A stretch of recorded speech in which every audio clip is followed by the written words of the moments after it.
Shalom semuanya. Shalom. Puji Tuhan. Minggu yang lalu kita sudah belajar dari firman Tuhan yang begitu indah dari Matius pasal yang ke-11 ayat 28 sampai 30. Saudara, di tengah-tengah situasi dunia yang resesi di depan mata, kesulitan demi kesulitan, setelah lepas dari COVID, dunia menghadapi satu situasi peperangan yang menyeret banyak negara kepada kesulitan. Tetapi firman Tuhan minggu yang lalu sungguh indah. Kalau ada di antara kita yang letih, lesu, dan berbeban berat, ada undangan yang dari Tuhan, marilah kepadaku. Datanglah kepadaku. Saudara, jangan pernah datang kemanapun juga, kepada pengharapan apapun juga di luar Tuhan. Tidak ada pengharapan yang sungguh-sungguh nyata. Oleh karena itu, firman Tuhan pada minggu yang lalu menjadi satu poin dasar untuk kita siap menghadapi satu keadaan, satu kesulitan yang kita tidak tahu. Tetapi jelas firman Tuhan minggu yang lalu memberikan kepada kita satu fondasi dasar. Hanya datang kepada Tuhan. Amin. Tuhan yang akan memberi kepada kita supaya kita bisa terus-menerus tanpa henti untuk yang namanya sekolah kehidupan. Manusia boleh belajar formal dan berhenti. SD, SMP dan berikutnya. Tapi yang namanya sekolah kehidupan tidak pernah berhenti. Tidak ada orang yang pernah lulus dari sekolah kehidupan sampai dia dipanggil pulang.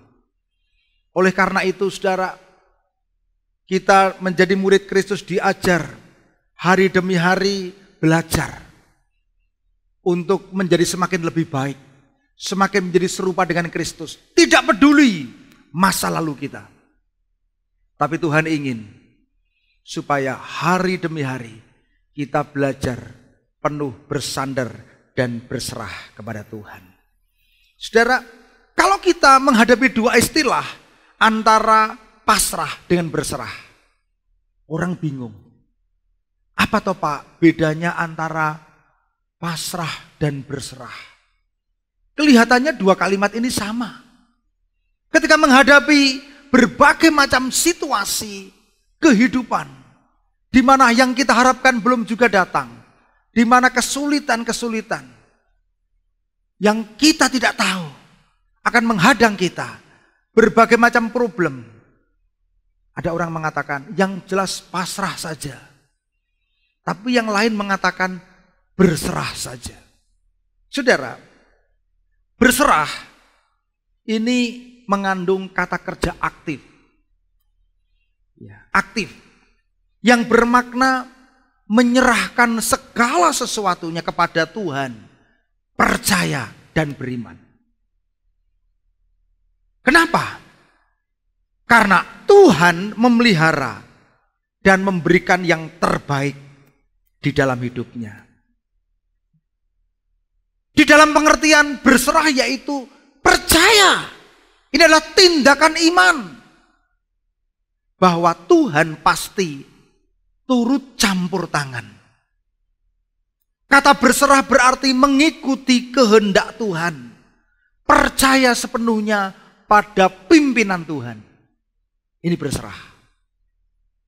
Saudara, berserah berarti satu tindakan yang aktif. Imannya bekerja.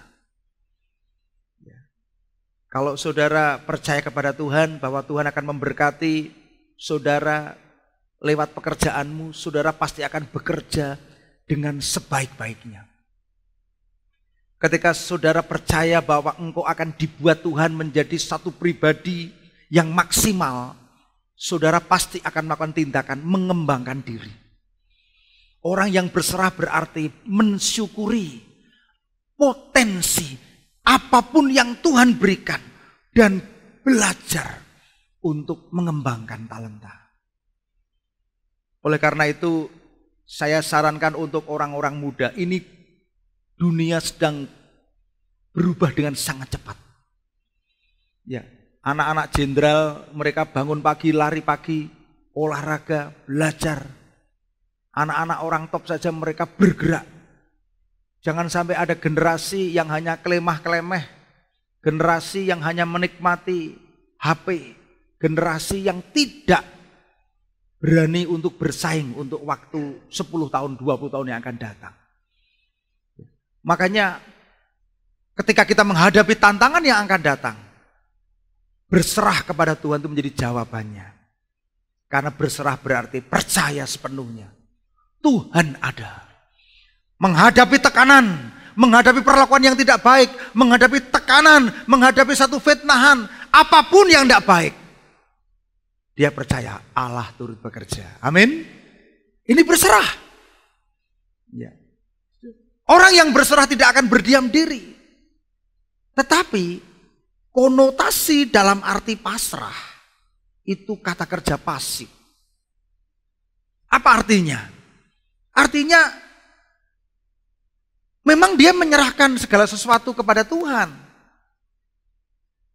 Tapi itu dilakukan karena dia tidak berdaya lagi. Tuhan, aku tidak berdaya lagi. Aku telah kalah. Aku menyerah saja. Aku tidak mampu bertindak lagi. Aku tidak bisa berbuat apa-apa. Berpikiran pesimis, berpikiran negatif, kehilangan pengharapan. Ini mencerminkan keputusasaan dan tidak ada iman. Hati-hati saudara. Ya. Jangan pernah saudara terima suntikan dari iblis. Iblis katakan, engkau tidak berharga lagi. Engkau tidak bisa berbuat apa-apa lagi. Sudahlah, putus asa sajalah. Nanti iblis juga dorong-dorong ke tepi jurang. Udahlah, bunuh diri saja. Udahlah, putus asa saja. Ya. Orang yang seperti ini, orang yang tidak pernah bersyukur. Orang yang seperti ini adalah orang yang melupakan bahwa ketika dia terima Yesus sebagai Tuhan dan Juru Selamat, Yesus itu ada di dalam hidupnya. Pegang kendali. Amin. Ya. Makanya ketika murid-murid Yesus ada di perahu Yesus, dan Yesus ada di atas perahu itu. Walaupun ombak, badai, angin, dan perahu itu hampir tenggelam. Dia katakan, tolong, Yesus sanggup redakan semua badai kehidupan. Dia hanya katakan, hai danau, terang, tenang juga. Saudara, oleh karena itu, saudara mesti harus dapat membedakan ini. Ya, antara pasrah dengan berserah. Ya, makanya berserah kepada Tuhan adalah tindakan yang aktif. Iman yang aktif, ada pengharapan di dalam Tuhan. Ya. Saudara tahu tokoh-tokoh Alkitab, ketika dia menghadapi berbagai macam tantangan dan rintangan, dia tidak hanya berdiam diri, tidak hanya berpangku tangan. Tidak. Dia juga bukan mengandalkan diri sendiri.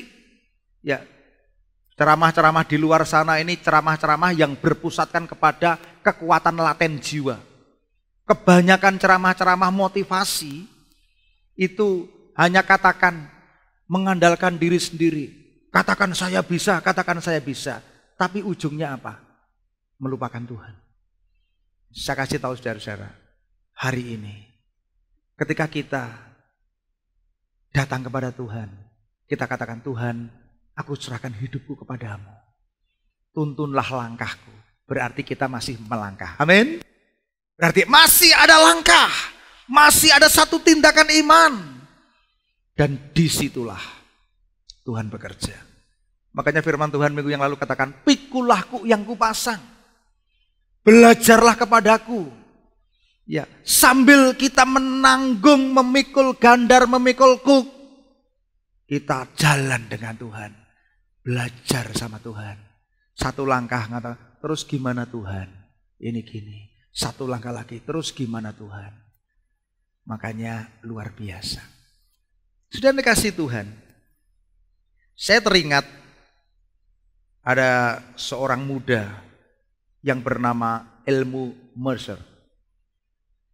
Dia ini umur 19 tahun. Ketika pada tahun 1981 dia menciptakan lagu yang indah yang sampai sekarang banyak dinyanyikan. Judulnya Each Step I Take, atau tiap langkahku diatur oleh Tuhan. Saudara, pada saat itu dia menulis lagu ini dan dia sedang melayani satu penginjilan di Korea Selatan. Saudara tahu, pada waktu itu tahun 81 adalah tahun di mana Korea Selatan menghadapi satu tekanan yang luar biasa. Ya, peperangannya dengan Korea Utara. Wah, ini negara ini benar-benar negara yang lagi menghadapi berbagai macam tekanan. Ya, bahkan seorang tentara Amerika yang sedang bertugas di Korea Selatan ini dengan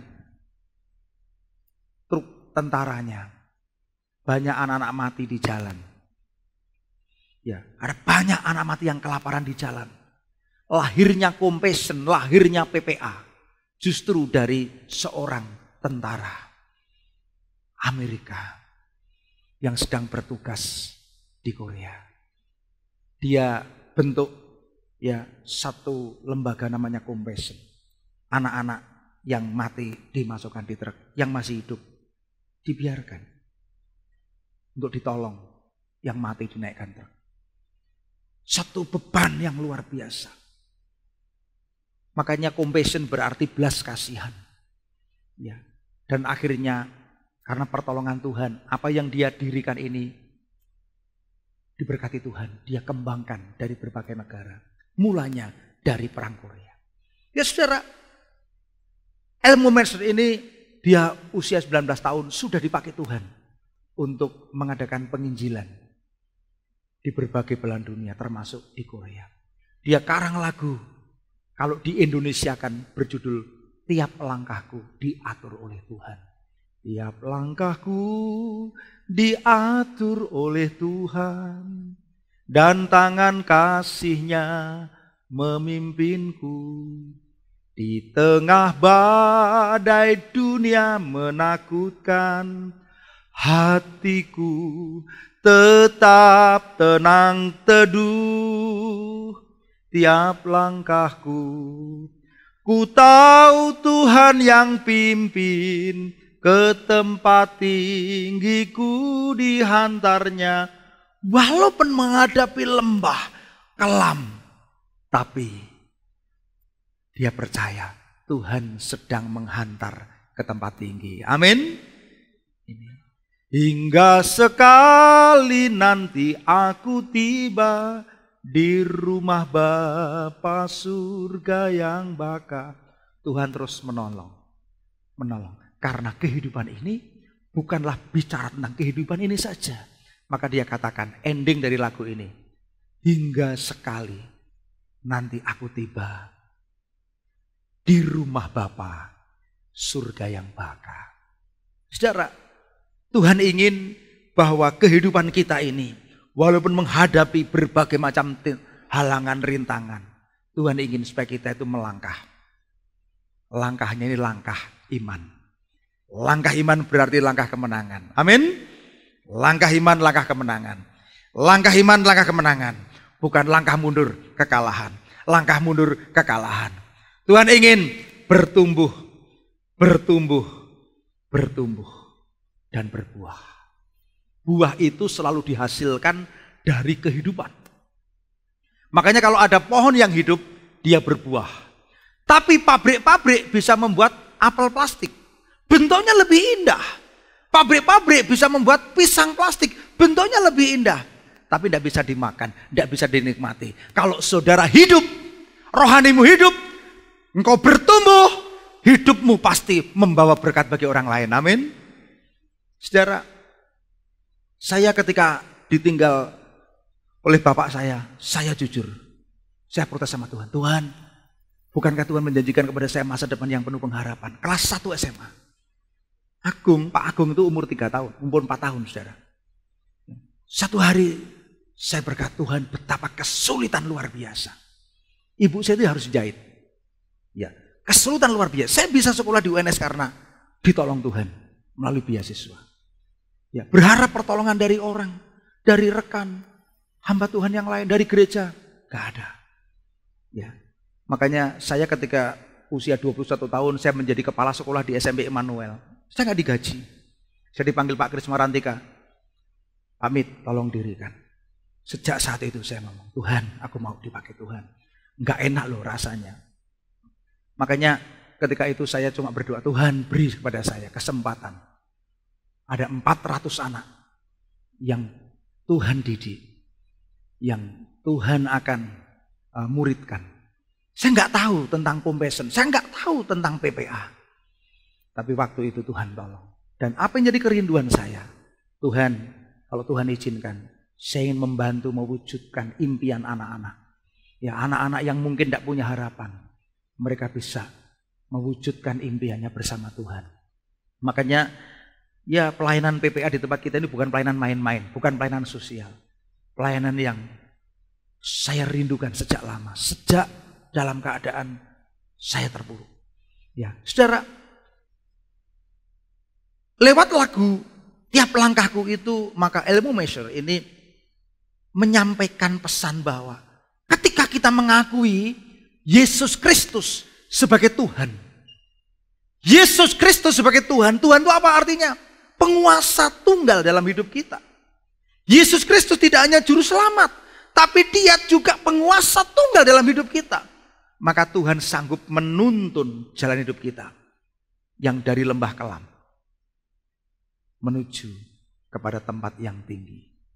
Saudara perhatikan, saya pernah berkata berulang kali, ya, ketika kita menghadapi satu kondisi yang ada di bawah, bukan berarti rodanya sedang di bawah. Orang Jawa mengatakan, yo roda sok nyang dhuwur, sok nyang ngisor. Nek nyang dhuwur ya aja guyu, nek nyang ngisor. Pengertian ngisor nang endi? Oh, ketika kita lagi ada pencobaan, ketika kita lagi ada di tempat yang sedih, di tempat yang tertekan, itu di bawah salah. Ya, Yusuf ketika ada di sumur sebenarnya dia sedang diproses Tuhan. Amin. Yusuf ketika sedang ada di penjara, dia sedang dibawa Tuhan pada satu karakter bergantung pada Tuhan, peninggian dari Tuhan. Ya.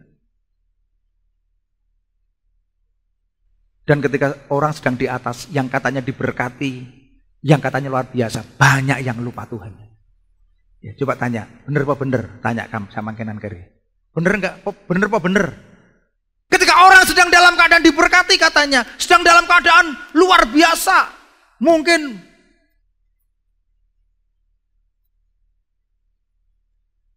fasilitas hidup, wah, sedang luar biasa, tapi banyak yang lupa. Dan bahkan banyak yang jatuh dalam pencobaan. Ya. Saudara, saking semangatnya kita belum baca ayat ya. Ya, ini luar biasa. Ya, kita baca dulu saudara-saudara. Saya sudah berikan teks khotbahnya, yang di sana bingung ya. Ya. Ya, dari Matius 7 ayat 7 dan 8. Ya, supaya kita tahu siapa Tuhan kita. Matius 7 ayat 7 dan 8. Saya akan buka dari Alkitab besar saya.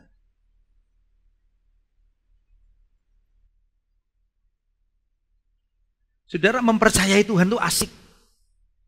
Coba buka. Mintalah maka akan diberikan kepadamu. Minta itu tidak hanya bicara masalah barang, saudara. Tidak hanya masalah sesuatu yang berupa, yang bisa dilihat. Minta itu banyak. Orang bisa minta hikmat, bisa minta kekuatan. Orang bisa minta keteguhan hati. Orang bisa minta kemurahan hati. Minta. Mintalah akan diberikan padamu. Berikutnya, carilah maka kamu akan mendapat. Ini mencari di dalam Tuhan. Amin. Halo, amin. Cari sesuatu yang dalam Tuhan. Bukan carilah istri kedua, kamu akan dapat. Bukan. Gak ada gitu. Ini cari sesuatu yang di dalam Tuhan, cari harta surgawi. Lalu apa? Ketoklah, maka pintu akan dibukakan. Ya, kadang-kadang orang lupa kalau punya Tuhan. Ada kesulitan, ya, yang penting bisa dipercaya golek utangan. Lupa, ketok Tuhan, pintu dibukakan. Berikutnya, karena setiap orang yang meminta menerima dan setiap orang yang mencari mendapatkan, setiap orang yang mengetok baginya pintu dibukakan. Terus, adakah seorang daripadamu yang memberi batu kepada anaknya jika ia meminta roti? Tidak ada. Loh, nggak ada loh. Bapak ini anaknya minta roti dikasih batu, nggak ada. Atau memberi ular jika ia meminta ikan. Wah, minta ikan malah dikasih ular kobra. Tidak ada. Ayat 11 kita baca bersama-sama. Ayat 11 kita baca bersama-sama. 2, 3. Jadi jika kamu yang jahat tahu memberi pemberian yang baik kepada anak-anakmu, apalagi Bapamu yang di surga, Ia akan memberikan yang baik kepada mereka yang meminta kepadanya. Loh, saudara, kalau ada bapak yang jahat di dunia ini, bapak yang jahat, ya nggak ada kok. Walaupun dia seseorang yang jahat, seorang bapak tapi dia itu penjahat, dia nggak akan kok anaknya minta roti dikasih batu, anaknya minta ikan dikasih ular, nggak ada. Kalau bapak yang jahat saja ngerti pemberian baik, apalagi Bapamu yang di surga. Amin. Ini cara berpikir Tuhan seperti itu. Jangan pernah begini loh, Tuhan aku minta gini kok aku malah diberi pencobaan, aku minta gini. Enggak ada. Tuhan beri yang terbaik. Kelihatannya Tuhan mengizinkan kita ada di sebuah jalan yang sulit, ada di sebuah satu pergumulan yang tiada putus-putusnya. Kenapa? Mengajar kita supaya kita butuh Tuhan. Amin. Amin. Loh iya loh, ada loh orang Kristen tidak pernah berdoa. Tadi pagi saya berdoa sama istri saya gandengan tangan, gandengan tangan. Saya berdoa, Tuhan berkati Mas Yusef anaknya Bu Wulan yang sedang sakit. Saya sebutkan namanya. Berkati Cindy anaknya Bu Susi yang sedang sakit, opnam. Ya saya sebutkan, Tuhan pulihkan Ibu Darto dalam pergumulan sakitnya. Bapak Selamat, Mbah Lanto, Bu Narni. Ya, saudara, saya seorang gembala. Saya bertanggung jawab atas jiwa-jiwa. Saya juga mendoakan beberapa saudara yang bergumul, yang kalau saudara beritahukan sama saya tahu. Kalau nggak dikasih tahu, nggak tahu. Tuhan pun juga bukan Tuhan yang tidak tahu. Tuhan tuh tahu pergumulanmu. Tapi ketika Dia datang, Dia ngajari engkau untuk rendah hati, mengaku pada Tuhan. Amin. Kalau Tuhan tahu, kok dadak kita tuh doa sama Tuhan? Iyalah. Kita tuh berdoa itu menunjukkan kita ini butuh Tuhan. Ya, kita butuh Tuhan. Ini. Hati-hati ya. Karena dunia ini penuh dengan jalan liku-liku. Ada banyak kesulitan tapi orang malah nggak datang sama Tuhan. Tuhan ngomong, marilah kepadaku, datang padaku. Tapi ada banyak orang yang tersesat. Udah Kristen, udah punya Tuhan. Tapi banyak. Justru ketika dia punya problem, dia nggak tahu problem ini sedang dirancang Tuhan. Supaya dia datang bergumul pada Tuhan. Malah enggak. Malah berjalan menurut nasihat orang fasik. Malah keluar dari komunitas. Malah nggak pernah beribadah, nggak pernah ikut komsel, nggak pernah berdoa. Makanya Mazmur pasal 1 ayat 1 jelas mengatakan, berbahagialah orang yang tidak berjalan menurut nasihat orang fasik, yang tidak berdiri di dalam jalan orang berdosa, yang tidak duduk dalam kumpulan pencemooh. Saudara kalau sudah kehilangan komunitas, saudara kalau sudah kehilangan keluarga rohani, saudara tidak jelas, pengennya jadi orang independen, pengennya jadi orang yang udahlah orang tidak tahu hidup saya. Ini salah. Kita ini satu keluarga, di mana kita punya satu kewajiban, saling mendoakan, saling mendukung. Amin. Ada yang ngomong gini, Pak aku pernah terluka Pak, aku pernah sakit hati. Ya, bagus. Kalau nggak ada di antara engkau yang pernah salah paham, pernah saling melukai entah sengaja entah tidak. Sudah jangan diam. Ingat ya, di dalam komunitas itu fasenya ada 4. Siapa masih ingat angkat tangan, tak kasih hadiah. Yang pertama apa? Saya kira angkat tangan, tak taunya benak ke apa? Kamera ya, Mas apa? Mas Han ya. 1 apa? Bulan madu. Orang tuh bulan madu dulu. Wah. Komunitas tuh bulan madu dulu. Orang kalau dalam komsel itu bulan madu. Wah, belum kenal jadi kenal. Iya Bu, rumahnya mana ya? Waduh bagus gitu kan. Nah, setelah itu yang kedua apa? Terjadi konflik. Tahu aslinya. Nak komsel telat ini. Udah ngomong komsel nggak pakai panganan ya rasido. Ya, udah tahu, udah nyerempet desa ketewu ngomong balik rasido. Makanya komsel jangan utang-utangan, saudara. Saya paling nggak seneng. Ya. Orang kalau utang-utangan, saudara, di dalam komsel, kalau ada berkati, beri. Karena tidak setiap orang itu bertumbuh. Ada orang yang belum bertumbuh. Ya. Apa yang dikatakan tidak seperti yang dilakukan. Ya. Kalau ada di antara engkau yang mengalami gesekan-gesekan itu, saudara, terus lakukan. Dengan gesekan itu, maka orang belajar untuk apa? Untuk rendah hati, mengaku salah. Yang satunya diajari Tuhan untuk apa? Memaafkan. Amin. Loh gitu. Nah dari situ bertumbuh. Yang satu kok ngomongnya keras. Ngomong, mbok nek ngomong aja keras-keras aja banter-banter Aku ki ora penak. Oh iya minta maaf ya, enak gitu kan. Kan ada orang yang ngomongnya lembut, ada yang ngomongnya keras. Ada orang kalau ngomong sambil senyum, ada omong nek ngomong diangkat alisnya. Wah, diangkat. Saya ini kalau bisa, saya juga seneng ya kalau bisa ngomong sambil senyum, enak ya saudara. Ya. Tapi Tuhan proses bertumbuh. Nah, ketika bertumbuh, perhatikan fase yang keempat, multiplikasi. Saling menerima, bertumbuh dan berbuah. Tapi kalau sudah mulai konflik, biasanya orang apa? Menghindar, menarik diri. Aku ndak usahlah ikut komsel. Aku ndak usahlah bagi hidup. Aku mau independen. Jangan, saudara. Jangan. Ya. Makanya kita itu masih butuh. Ya. Kita itu percayalah ada satu keluarga yang namanya keluarga rohani. Rumah kecilmu itu komselnya. Rumah besarnya apa? Rumah besarnya gereja. Ya, nanti kalau sudah dipanggil Tuhan, ngumpulnya semua di rumah Bapa, semua dari semua gereja seluruh dunia. Ya, saudara. Nah, dari sini katakan ketika kita ada di dalam satu kesulitan, datang sama Tuhan. Mari datang kepadaku. Ya, jangan berjalan menurut nasihat orang fasik. Sudah datang, mestinya kalau punya problem masalah berat, ya WA saja sama gembala, Pak. Saya minta waktunya untuk saya bisa ngobrol, Pak. Lu udah datang sama gembala. Ya, saudara. Kalau saudara datang ke orang yang tidak kenal Tuhan, wah, nanti jalan keluarnya beda. Karena dasarnya bukan Alkitab. Makanya firman Tuhan berkata, berbahagialah orang yang tidak berjalan menurut nasihat orang fasik. Ya. Kalau berjalan menurut nasihat orang fasik, ya orang fasik itu orang yang mengerti kebenaran tapi tidak melakukan. Ya, pencemooh. Pencemooh itu artinya mengerti kebenaran tetapi tidak melakukan. Saudara dikasih Tuhan. Oleh karena itu Ayub memberikan satu teladan.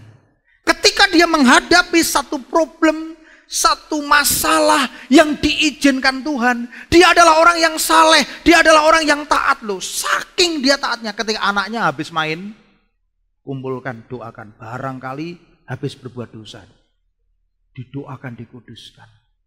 Wis. Tapi Tuhan izinkan loh, ngalami peristiwa yang sangat-sangat luar biasa. Saudara sudah tahu ceritanya. Tapi apa respon dia? Di dalam Ayub pasal 1 ayat 21, dia katakan, dengan telanjang aku keluar dari kandungan ibuku. Dengan telanjang juga aku akan kembali ke dalamnya. Tuhan yang memberi, Tuhan yang mengambil. Terpujilah nama Tuhan. Ketika semua dombanya diambil, semua hartanya diambil, semua apa yang dia punya diambil Tuhan. Oh, dia katakan, justru terpujilah nama Tuhan. Ya.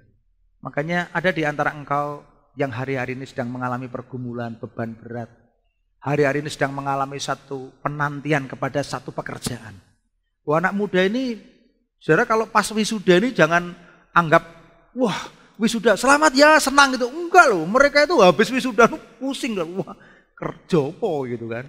Wah, banyak di antara mereka yang senang wira swasta. Tapi dia juga, waduh wira swasta juga nggak mudah. Sama dengan ketika saya mau wisuda anak-anak sarjana sekolah Alkitab. Habis di wisuda sekolah Alkitab, wah foto-foto seneng tuh. Tapi malamnya kelap-kelip dah. Wah, bariki piye merintis pelayanan di mana ini? Bagaimana lu?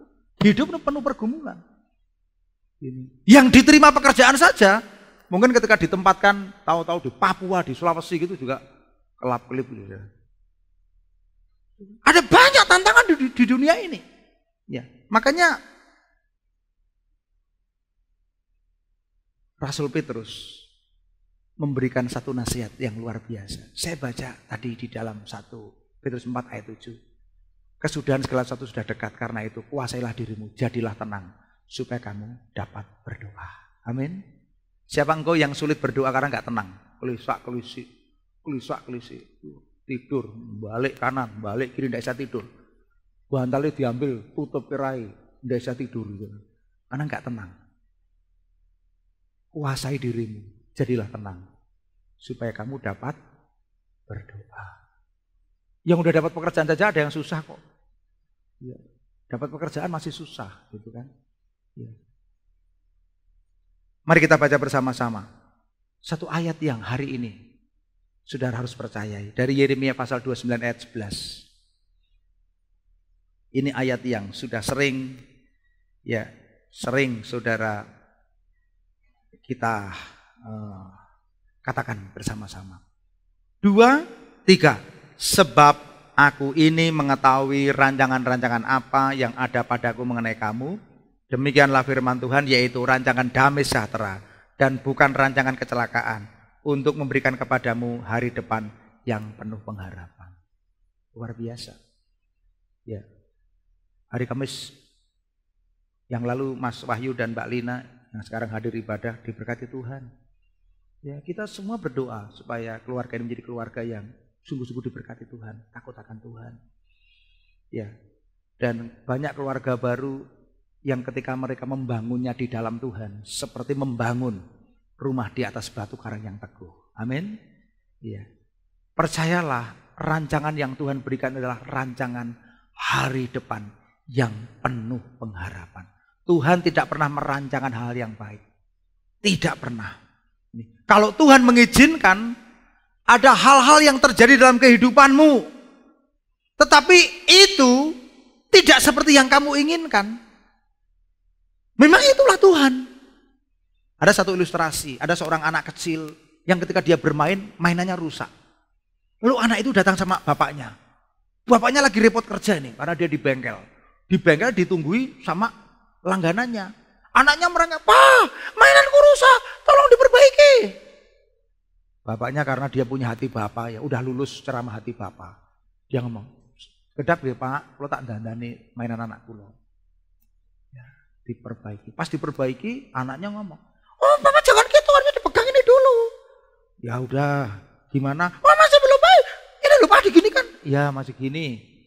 Lalu sudah instruksi 5 menit, papanya ngomong, "Kan nggak jadi." "Lo gimana sih Pak?"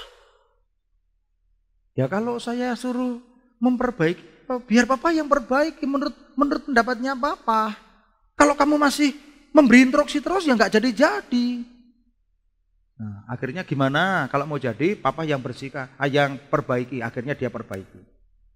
Pas perbaiki, anaknya masih ngomong, "Pak, jangan gitu Pak, gini." Loh, katanya Papa yang suruh perbaiki. Kamu diam saja, nanti jadi. Oh, dia dengan terpaksa diam. Akhirnya Papa perbaiki. Karena kerusakannya enggak begitu berat. Dia perbaiki papahnya. Udah jadi. Jadi kan? Ya. Banyak di antara kita yang ketika kita menghadapi masalah, kita ngomong, "Tuhan, saya serahkan kepada Tuhan. Berperkaralah Tuhan. Tuhan, biar kehendak-Mu yang jadi." Tapi ketika Tuhan izinkan berbagai macam kejadian skenario yang tujuannya untuk merancangkan hal yang baik, kita selalu ngomong, Tuhan kok gini Tuhan? Loh kok gini Tuhan? Harusnya gini Tuhan. Harusnya gini Tuhan. Ya. Jujur, siapa yang pernah mendikte Tuhan? Protes sama Tuhan, angkat tangan. Saya mau angkat tangan paling duluan. Loh, bareng aku angkat tangan, malu angkat tangan ya. Banyak di antara manusia yang sering dikte Tuhan, harusnya gini Tuhan, harusnya gini Tuhan. Ketika kita pasrah, ketika kita berserah kepada Tuhan, kita mesti ngomong, Tuhan, Engkau yang berdaulat penuh atas hidupku. Amin. Loh, ini Tuhan, Engkau yang berdaulat penuh. Engkau yang jadi jurumudi. Kau arahkan ke kanan, ke kiri, kemanapun. Dah saya ikut sama Tuhan, ikut saja. Sama ketika Abraham dipanggil dalam Kejadian pasal 12. Abraham dipanggil ketika dia udah kaya. Dipanggil dia udah mapan. Tapi ketika dia dipanggil, pergi ke negeri yang akan kutunjukkan. Ya Tuhan, ikut saja. Makanya dalam Kejadian 12 ayat 4. Oh Abraham taat. Seperti yang diperintahkan. Padahal waktu itu umurnya sudah 75 tahun. Ya, taat. Apapun, walaupun dia adalah manusia yang tidak lepas dari kesalahan. Bahkan sampai dia punya anak Ishak yang masih remaja, kurbankan, taat. Ya. Berserah kepada Tuhan. Ini menuntut ketaatan. Ya. Ketika kita belajar dari pribadi Nuh itu adalah orang yang saleh. Satu-satunya orang yang mentaati Tuhan waktu itu. Ya. Dia bangun bahtera ketika musim kemarau. Orang lain mengatakan gila. Mungkin orang lain nggak tahu bagaimana. Ini maksudnya apa? Ya. Tapi Kejadian 6 ayat 22, Nuh taat. Berserah kepada Tuhan, menuntut ketaatan. Amin. Iya. Yesus pun juga melakukan. Yesus itu sudah menanggalkan kesetaraan dengan Bapa sebagai milik yang tidak dipertahankan. Dia juga taat. Jadi manusia. Manusia pun mati. Ya, manusia pun jadi hamba. Mati. Matinya pun di kayu salib. Itulah sebabnya Allah sangat meninggikan dia. Demikian juga Paulus. Dia adalah pribadi yang sangat kejam. Menganiaya gereja. Membunuh. Orang radikal waktu itu. Ya, tapi dia adalah orang yang taat. Ketika dia serahkan hidupnya pada Tuhan, Tuhan ubah hidupnya. Dia menjadi seorang rasul yang dipakai Tuhan. Bahkan dia juga adalah seorang rasul yang banyak menuliskan Alkitab, firman Tuhan. Meletakkan dasar-dasar teologi yang kuat bagi pengajaran gereja. Bagaimana dengan kita? Bagaimana dengan kita? Apakah kita mau belajar berserah pada Tuhan? Siapa yang mau belajar berserah pada Tuhan? Ya, mulailah dulu dengan doa. Ya, mulai dengan doa. Saudara, saya ingin mengajak nyanyikan satu pujian. Dia hanya sejauh doa. Ya, hari ini kita rindu bersama-sama supaya kita belajar. Ya, dia hanya sejauh doa. Ya. Saya tadi bersyukur ya, kalau kita lihat ini tampilan yang kedua dari remaja-remaja tadi, ini pemusik yang istilahnya baru cadangan ya. Ya. Tetapi dia sungguh-sungguh belajar ya, selalu belajar. Dan kita lihat ini, anak-anak generasi kita luar biasa. Terima kasih Mas Evanya yang setia ya, walaupun kemarin belum keadaan sehat betul ya, tapi nunggu masih pusing-pusing gitu dia nunggu. Memang udah latihan, dia sejauh doa ya. Iya, mari silakan. Ya, kita nyanyi dulu dari karaoke ya.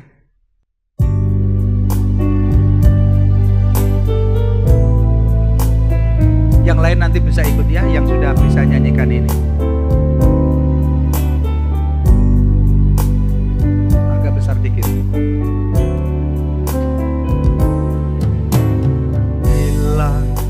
Rasa gelisah di hatimu, bila gelap malam kabut tak menentu hidupmu. Ingat, masih ada seorang penolong bagimu. Dia tak pernah jauh darimu. Bila cobaan menggodai hatimu, singernya mana? Bila sengsara nimpa keadaanmu, ingat, Yesus takkan pernah jauh darimu. Dia selalu pedulikan kamu. Berseru memanggil namanya, berdoa dia akan segera menghampiri dirimu.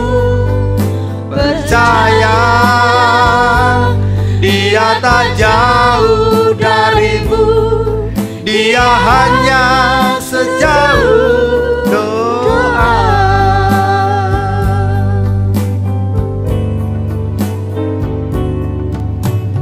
Bila cobaan menggodai hatimu, bila sengsara menimpa keadaanmu, ingat, Yesus takkan pernah jauh darimu.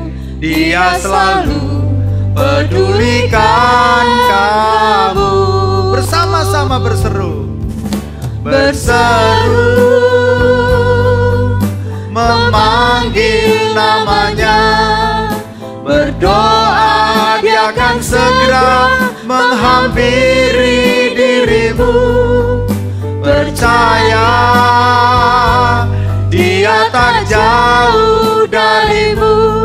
Dia hanya sejauh doa.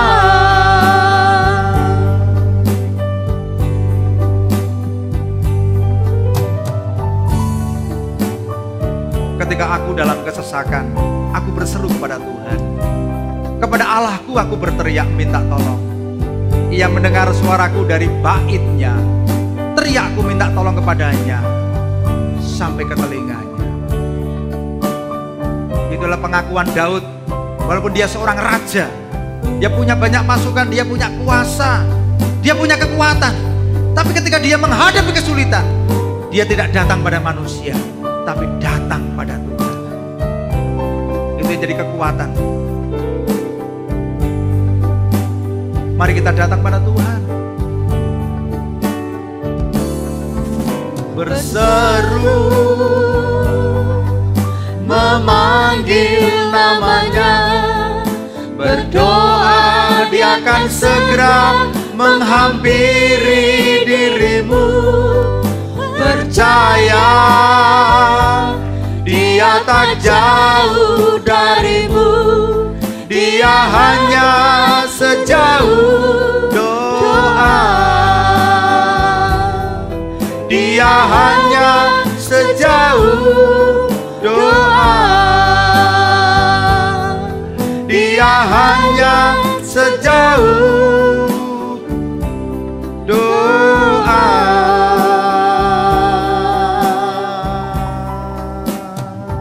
Mari kita berdiri semuanya. Mari tepedahkan tangan. Siapa engkau yang hari ini ada di dalam satu pergumulan, beban dan berat, serahkan segala kekuatan kepada Tuhan, maka dia akan berhenti.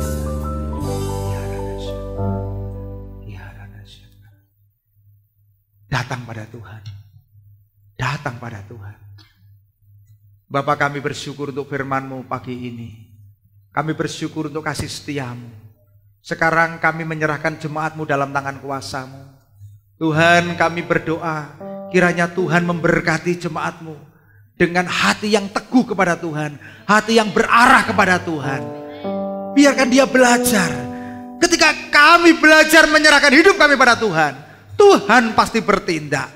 Biarlah kami memiliki iman yang aktif, iman yang berserah, iman yang percaya. Di dalam nama Yesus, engkau yang ada dalam beban berat, engkau yang ada di dalam kesulitan, datang pada Tuhan. Dia akan memberikan kelegaan, dia akan memberikan pertolongan, dan pertolongan Tuhan tidak pernah terlambat. Terima kasih Bapa. Jemaat yang dikasihi Tuhan, pulanglah, bawalah segala berkat yang terbaik, semua berkat roh yang takut akan Tuhan, berkat hati yang senantiasa mengucap syukur, berkat hati yang percaya kepada Tuhan, berkat rohani, berkat jasmani memenuhi hidupmu mulai sekarang sampai selama-lamanya. Di dalam nama Tuhan Yesus kami berdoa, yang percaya berkata